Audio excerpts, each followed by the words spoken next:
بسم اللہ الرحمن الرحیم۔ راوی میں طعن کے سبب غیر مقبول روایات، وہ روایات جو راوی پر طعن اور اعتراض کی وجہ سے قبول نہیں کی جاتی۔ راوی میں طعن کی وجہ سے وہ روایات جو قبول نہیں ہوتی۔ راوی پر طعن کا مطلب کیا ہے؟ طعن سے مراد یہ ہے کہ راوی پر زبان سے کسی نے جرح کی ہو۔ جرح یجرح کا معنی عربی میں ہوتا ہے زخمی کرنا، تو راوی پر جرح کی ہو مطلب کسی نے تنقید کی ہو، اور اس کی عدالت، اس کے دین، اس کے ضبط و حفظ اور اتقان اور بیدار مغزی کے پہلوؤں پر گفتگو کی ہو۔ راوی کے عادل نیک متقی ہونے پر، اس کے دین پر، اس کے ضبط اور حفظ کا معنی حافظہ ہے، اس کے حافظے پر، اور اتقان معنی اس کا اتقان بھی حافظے میں چلی جاتی ہے، مضبوطی پر، اور بیداری مغز یہ بھی اسی حافظے میں آتا ہے یہ، یا پھر اس کا یہ ہے کہ حدیث میں گہرا غور و فکر کرنا، اس میں توجہ کرنا، ان پہلوؤں پر کسی نے گفتگو کی ہو۔ طعن سے مراد یہ ہے کہ راوی پر زبان سے کسی نے جرح کی ہو، اس کی عدالت، اس کے دین، اس کے حافظہ اور اس کے مضبوط رائے اور دین اور حدیث کے بارے میں، حدیث کی مخفی علتوں کے بارے میں کسی نے گفتگو کی ہو۔ راوی پر طعن کے اسباب 10 چیزوں میں سے کوئی ایک ہوتی ہے، ان میں سے 5 کا تعلق راوی کی عدالت کے ساتھ ہے، 5 کا تعلق راوی کے ضبط اور حافظہ کے ساتھ ہے۔ وہ اسباب جن کا تعلق راوی کی عدالت کے ساتھ ہے، یعنی جن اسباب کی وجہ سے راوی کے عدالت، تقوی اور نیکی اور متقی ہونے میں فرق آتا ہے، ان میں سے ایک ہے جھوٹ، دوسرا جھوٹ کی تہمت۔ ایک تو ایک بندہ خود جھوٹ بولنے میں مشہور ہو، جھوٹا ہے، ایک اس پر جھوٹ کی تہمت لگی ہو کہ کوئی اسے لوگوں نے جھوٹا اسے کہا ہو، اور اس طرح سے اس نے کوئی بدعت اختیار کی ہو، اور وہ کسی حدیث سے جاہل ہو، یا علم کی اس میں کمی ہو، یا فسق، یا اس میں کوئی گناہ ہو جو گناہ مشہور ہو جس کو لوگ جانتے ہوں۔ طعن کس وجہ سے ہو کہ بندہ جھوٹ بولتا ہے، یا پھر جھوٹ کی اس پر تہمت لگی ہے، یا پھر اس نے کوئی دین میں کوئی نیا کام اختیار کیا ہے، سنت کے خلاف کوئی کام کرنا، یا ویسے بدعت یہ ہوتی ہے سنت کے خلاف کام کرنا، لیکن یہاں حدیث پاک میں جب بدعت کا لفظ آئے گا تو مطلب کہ کس کا عقیدہ جو ہے نا وہ اہل سنت کے عقیدے کے علاوہ کسی اور عقیدے پر ہو تو اس کو بدعت ہی کہیں گے، اور جہالت جاہل ہونا ہی ہے، اور فسق کا معنی گناہ گار ہونا۔ جن اسباب کا تعلق راوی کے ضبط کے ساتھ ہے وہ ہے کثرت سے غلطیاں ہونا، بہت زیادہ غلطیاں ہو کسی سے، حافظہ کمزور ہو، اور روایت کرنے میں غفلت سے کام لیتا ہو، بہت زیادہ وہم کرتا ہو، اور ثقہ راویوں کی مخالفت کرتا ہو، اپنے سے زیادہ جو ثقہ اور مضبوط راوی ہیں ان کی مخالفت کرتا ہو، تو یہ اس کے ضبط کی، حافظے کی کمی ہے۔ غلطیاں کرتا ہے، حافظہ کمزور ہے، اور روایت کرنے میں غافل ہے، وہم زیادہ کرتا ہے، اور ثقہ راویوں کی مخالفت کرتا ہے۔ تو جی الفاظ کا اسے یاد نہیں رہتا کہ لفظ یہ ایسے تھے، یا شاید ایسے تھے، یا شاید ایسے تھے، شاید میں نے جب استاد سے حدیث سنی تھی وہ یہ کر رہے تھے، شاید یہ کر رہے تھے، وہم یہی ہوتا ہے کہ بندہ بات بھول جاتا ہے، اسے شک ہو جاتا ہے کسی چیز میں۔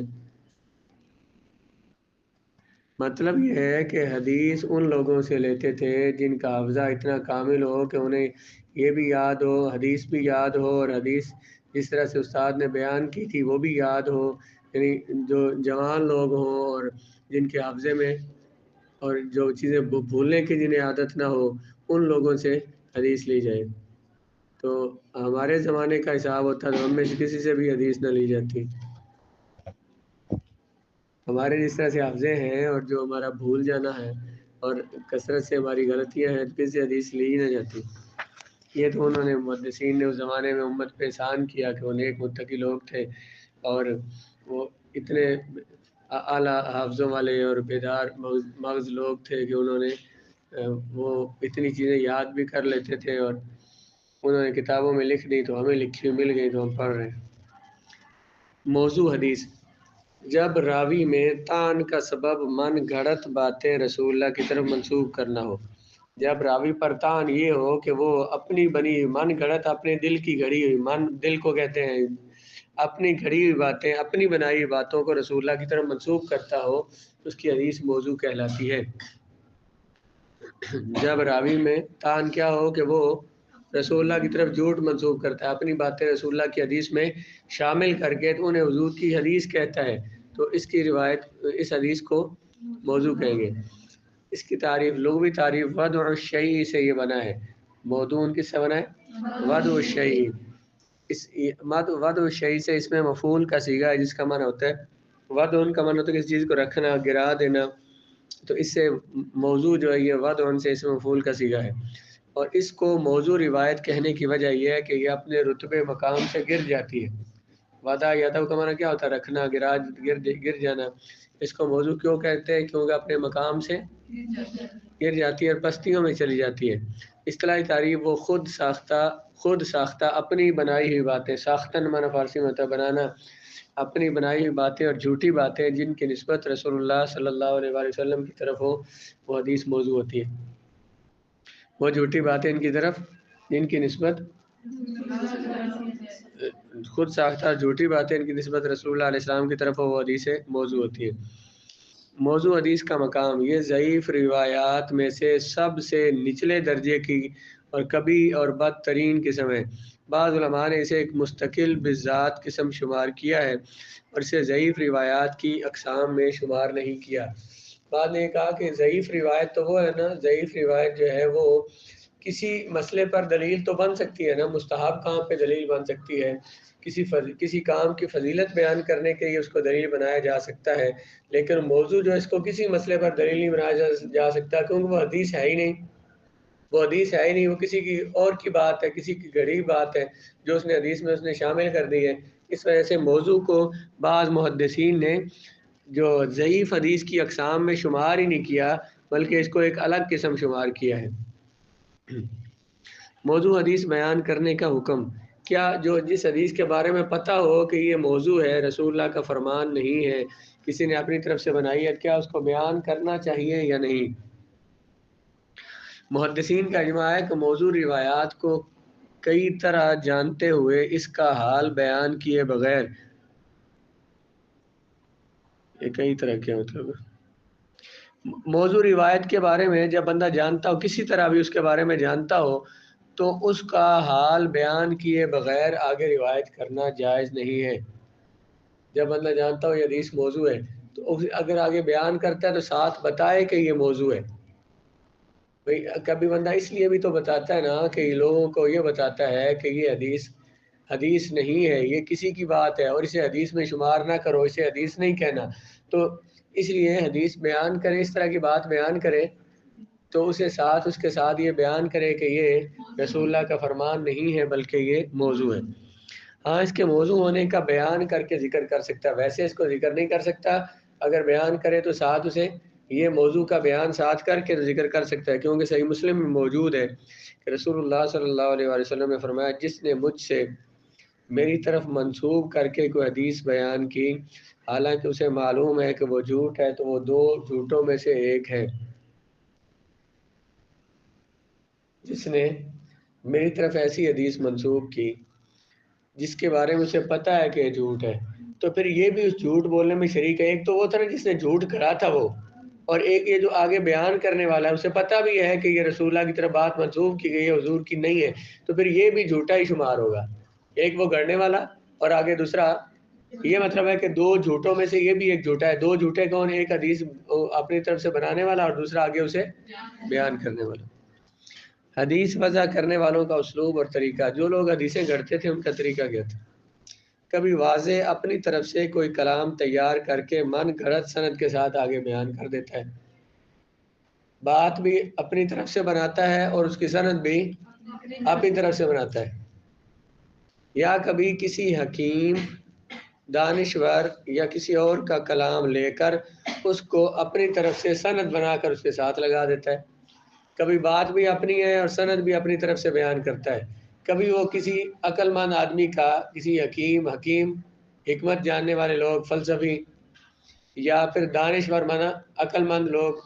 جس طرح کے مثلا مختلف لوگوں کے اقوال مشہور ہیں جی، یہ حکیم لقمان کا قول ہے، ان کے بارے میں اختلاف ہے کہ وہ نبی تھے یا ولی تھے، تو پہلی قوموں میں تھے۔ تو کسی عقل مند آدمی کا قول یا پھر کوئی بندہ ایسے کہہ دیا علامہ اقبال نے یہ کہا ہے اور ان کی بات تھی تو اس کو وہ فلسفی تھے تو ان کے ساتھ سند لگا کے تو یہ کہہ دے کہ حدیث ہے۔ تو کسی دانشور مطلب دانش عقل مند آدمی اور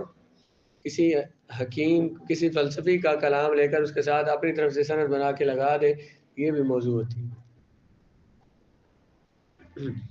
یعنی یوں کہیں کہ یہاں پہ یہ بتانا چاہتے ہیں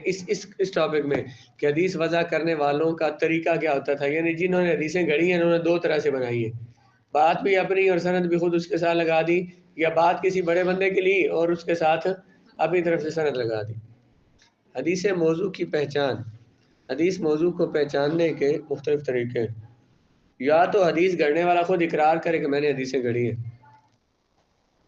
حدیث گھڑنے والا خود ہی بتا دے کہ اس نے یہ حدیث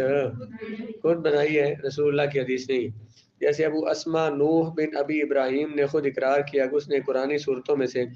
ہر صورت کی الگ الگ فضیلت میں خود حدیثیں گھڑی ہیں، جو وہ ابن عباس سے بیان کرتا ہے، انہیں منسوب کرتا ہے عبداللہ ابن عباس کی طرف، لیکن اس نے خود حدیثیں گھڑی ہیں۔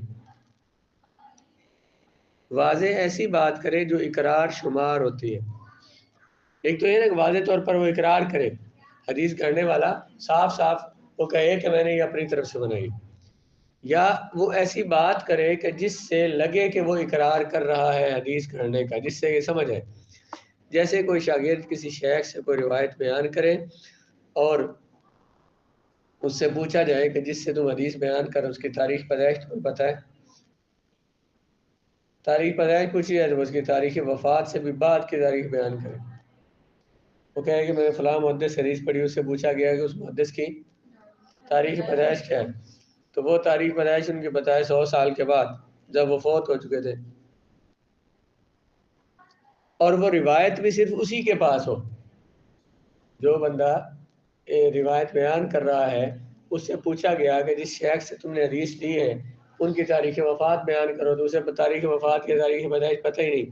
اور وہ اس حدیث کو روایت کرنے والا بھی وہ اکیلا ہے، کوئی اور اس کے ساتھ روایت کرنے والا نہیں ہے، تو اس روایت کو موضوع سمجھا جائے گا۔ اس نے کہا نہیں موضوع، لیکن اس کی بات سے سمجھ آ رہا ہے کہ یہ اس نے اپنی طرف سے گھڑی ہے، اس محدث سے اس نے حدیث سنی نہیں ہے۔ راوی میں ایسا کرینہ ہو جو روایت کے موضوع ہونے کی دلیل ہو، جو حدیث کا راوی ہے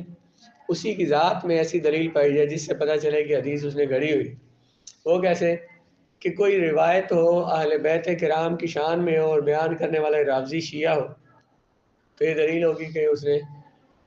گھڑی اپنی طرف سے، رسول اللہ کا فرمان نہیں ہے۔ کوئی روایت کرنے والا شخص کون ہو، رافضی ہو، اور وہ روایت اہل بیت کرام کی شان میں ان کی فضیلت میں بیان کرے، رافضی کسے کہتے ہیں؟ رافض یرفض کا لفظی معنی ہوتا ہے انکار کرنا، دھتکار دینا بھی ہوتا ہے، انکار کرنا بھی۔ رافضی انہیں کہتے ہیں جو صحابہ کرام کے مخالف ہیں اور اہل بیت کرام کی محبت کے دعوے دار ہیں، علی رضی اللہ تعالیٰ عنہ اور آپ کے خاندان کی محبت کا دعویٰ کرتے ہیں اور محبت میں حد سے زیادہ آگے بڑھ جاتے ہیں، اور پھر صحابہ کرام کی توہین کریں، صرف اہل بیت کی شان بیان کرے تو وہ رافضی نہیں ہے، صرف اہل بیت کی بات بیان کرنے سے رافضی نہیں ہے، بلکہ صحابہ کی مخالفت کرنے سے رافضی کہلاتے ہیں۔ حدیث میں کوئی کرینہ ہو، حدیث کے الفاظ، حدیث میں کوئی کرینہ، کوئی دلیل ایسی موجود ہو جس سے پتہ چلے کہ رسول اللہ کا فرمان نہیں ہے، وہ کیسے؟ کہتے ہیں کہ حدیث کے الفاظ انتہائی کمزور اور عام قسم کے ہوں، کیا فسا سا کلام ہو، خراب سے ایسے باتیں ہوں، یا وہ عقل سلیم یا قرآن کے صریح الفاظ کے خلاف، تو الفاظ اتنے کمزور ہوں پتہ چلے کہ یہ رسول اللہ کا فرمان نہیں ہو سکتا۔ حضور علیہ السلام جو جوامع الکلم ہے، جن کے بارے میں خود حضور فرماتے ہیں کہ میں اوتیت جوامع الکلم، مجھے کیا مطلب کہ ایسے کلمات کے جو الفاظ کم ہوتے ہیں اور معنی زیادہ ہوتے ہیں، تو وہ الفاظ سے ہی پتہ چلے کہ رسول اللہ کا فرمان نہیں ہے، یہ صحیح عربی زبان کا لفظ ہی نہیں ہے، یہ عربی فصیح زبان نہیں ہے جو رسول اللہ بولتے تھے۔ اس کے بعد اسباب وضع اور اقسام واضعین، یہ جو لوگ حدیثیں گھڑتے تھے تو حدیثیں گھڑنے کا سبب کیا تھا، اور وہ حدیثیں گھڑنے والے کون کون لوگ تھے؟ کبھی کچھ لوگ جو ہے وہ حدیثیں اس لیے گھڑتے تھے کہ جی مثلا فلاں عمل کرو نا، فلاں نماز پڑھو تو اتنا ثواب، فلاں ٹائم نماز پڑھو تو اتنا ثواب، تاکہ لوگ جو ہے نا وہ عبادت کی طرف مائل ہو۔ فلاں گناہ کرو گے تو غلطی کرو گے تو اتنا بڑا گناہ ہے، جہنم میں عذاب ہوگا۔ تو ترغیب اور ترہیب کے لیے، کسی نیک کام کی طرف رغبت دلانے کے لیے یا کسی برے کام سے ڈرانے کے لیے بعض لوگوں نے حدیثیں گھڑ لی۔ مثلا کوئی کہے جی کہ اصول حدیث پڑھنے پر اتنا ثواب ہوتا ہے تاکہ لوگ جو ہے سے علم کو زیادہ پڑھیں۔ تقرب اللہ حاصل کرنے کے لیے، اللہ کا قرب حاصل کرنے کے لیے ایسی حدیثیں گھڑنا کہ لوگوں کو نیکی اور بھلائی کے کاموں میں رغبت اور برے کاموں سے نفرت دلائی جائے۔ حدیثیں کس لیے گھڑتے تھے؟ پہلی وجہ کیا ہوئی کہ اللہ کا قرب حاصل کرنے کے لیے اور نیکی کی دعوت دینے کے لیے، نیک کاموں کی طرف رغبت دلانے کے لیے، کسی کو کاموں کی طرف رغبت دلانے کے لیے اور برے کاموں سے نفرت پیدا کرنے کے لیے کرتے تھے۔ یہ سب سے برے واضعین ہیں۔ واضعین حدیث وضع کرنے والے، گھڑنے والے، کیونکہ لوگ ان پر اعتماد کرتے ہوئے ان کی موضوع روایات کو بھی قبول کر لیتے۔ ان میں ایک میسرہ بن عبد رب ہے۔ ابن حبان نے کتاب الضعفاء میں ابن مہدی سے روایت کیا ہے۔ ابن مہدی فرماتے ہیں میں نے میسرہ بن عبد الرب سے پوچھا تم یہ روایت کہاں سے تم نے لی ہے کہ جس نے فلاں صورت پڑھی اسے اتنا ثواب ملے گا؟ اس نے جواب میں کہا کہ میں نے ان روایات کو اس لیے گھڑا ہے، وضع کیا ہے تاکہ لوگوں کو ان اعمال میں رغبت پیدا ہو۔ پھر فلاں صورت پڑھنے سے اتنا زیادہ ثواب ہے۔ بعض صورتوں کے فضائل حدیث میں بیان ہوئے، رسول اللہ نے خود فرمائے، لیکن بعض صورتوں میں کہ آخر میں مفسرین نے اس طرح کی روایات بیان کی ہیں، تفسیر بیضاوی میں بیان کی گئی ہے کہ فلاں صورت جس کو پڑھے گا اتنا زیادہ ثواب ہوگا۔ تو وہ لوگ، ان لوگوں نے یہ کہا کہ ہم نے اس لیے یہ گھڑی ہیں تاکہ لوگ ان حدیثوں، ان آیات کی، ان صورتوں کی زیادہ تلاوت کریں۔ ان روایات کو اس لیے وضع کیا تاکہ لوگ ان اعمال میں، لوگوں میں رغبت پیدا ہو سکے، یا کبھی اپنے مذہب کی تائید اور نصرت کے لیے۔ خاص طور پر خارجیوں نے اور شیعوں نے اپنے مذہب کے تائید اور نصرت کے لیے حدیثیں گھڑی، جیسے سیاسی فرقوں کے ظہور اور ایسے ہی دوسرے فرقوں کے فتنوں کے ظہور کے بعد سیاسی جماعتوں اور گروہوں کے مذاہب کے لیے ان میں سے ہر فرقے اور گروہ نے اپنے مذہب کی تائید میں حدیثیں وضع کر لی۔ اس لیے حدیثیں گھڑتے تھے اپنے مذہب کی تائید اور نصرت کے لیے، جیسے خارجیوں اور شیعوں نے، اور خاص کر خارجی اور شیعہ جیسے سیاسی فرقے جو یہ ظاہر ہوئے، اور ان فرقوں کے ظاہر ہونے کے بعد انہوں نے اپنے سیاسی جماعتوں یا اپنے مذاہب کے لیے، اپنے مذاہب کو ترویج دینے کے لیے ہر فرقے نے حدیثیں گھڑ لی، جس نے کہا علی خیر البشر، علی حضور کے بعد سب سے بہترین آدمی ہے، سب سے افضل ہے، تو اس نے ان میں کو شک کیا وہ کافر ہو جائے گا۔ اس طرح کی باتیں انہوں نے گھڑ لی اپنے مذہب کی تائید کے لیے۔ اسلام پر عیب لگانے کے لیے یہ بے دینوں کی قوم جو علل اعلان اسلام کے خلاف مکر و فریب اور خرابیاں پیدا نہ کر سکے، انہوں نے اس خبیث راستے کی طرف ارادہ کیا۔ تیسرا، ان لوگوں نے حدیثیں گھڑی جو اعلانیہ طور پر تو مسلمانوں کا مقابلہ نہ کر سکے، وہ کافر جو اعلانیہ تو علل اعلان تو مسلمانوں کا مقابلہ نہ کر سکے اور وہ بے دین تھے اور کافر تھے، تو انہوں نے اس طرح کی باتیں کر لی کہ جو رسول اللہ کے دین میں شامل کر دی جائے تاکہ جو اس پر ہم اعتراض کر سکیں، ان پر عیب اور تانے لگا سکیں۔ اسلام پر عیب لگانے والوں کے لیے یہ بے دینوں کی قوم، جو وہ بے دین لوگ جو علل اعلان اسلام کے خلاف مکر و فریب اور خرابیاں پیدا نہ کر سکے، انہوں نے اس برے راستے کو اختیار کیا اور اسلام کو برا اور بد شکل بنانے کے لیے اور اس میں عیب اور تان کی کرنے کی غرض سے احادیث کو وضع کیا، گڑا حدیثوں کو۔ انہی لوگوں میں محمد بن سعید شامی تھا